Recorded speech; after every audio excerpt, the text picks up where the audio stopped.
इन तफसीलात के लिए एक और अहम खबर है। लाहौर हाई कोर्ट में स्मोक से मुतालिक केस की समाअत। फसलों की बाकियात जलाने पर जुर्माना 50,000 से बढ़ाकर 2 लाख करने का हुक्म दिया गया है। जो डिप्टी कमिश्नर एक्शन नहीं करेंगे और उनके खिलाफ कार्रवाई होगी। अदालत की जानिब से ये रिमार्क्स दिए गए। तफसीलात जान लेते हैं बोल न्यूज़ के नुमाइंदे मुनीर बाजवा से। मुनीर, क्या कहा गया अदालत की जानिब से?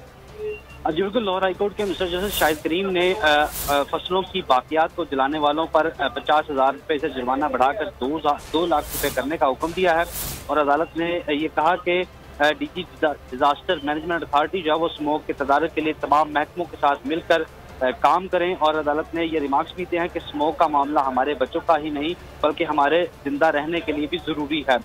फाजिल जज शाहिद करीम ने ये भी रिमार्क्स दिया कि फसलों की बाकियात को जलाने वालों के खिलाफ सिर्फ मुकदमात ही काफ़ी नहीं है। और अदालत ने यह भी ऑब्जर्वेशन दी है कि जो काम हुकूमत को करना चाहिए था अदालत इन दरख्वास्त गुजारों के जरिए कर रही है। अदालत ने इस हवाले से ये भी कहा कि जो डिप्टी कमिश्नर फसलों की बाकियात जलाने वालों के खिलाफ एक्शन नहीं लेंगे उनके खिलाफ भी कार्रवाई होगी।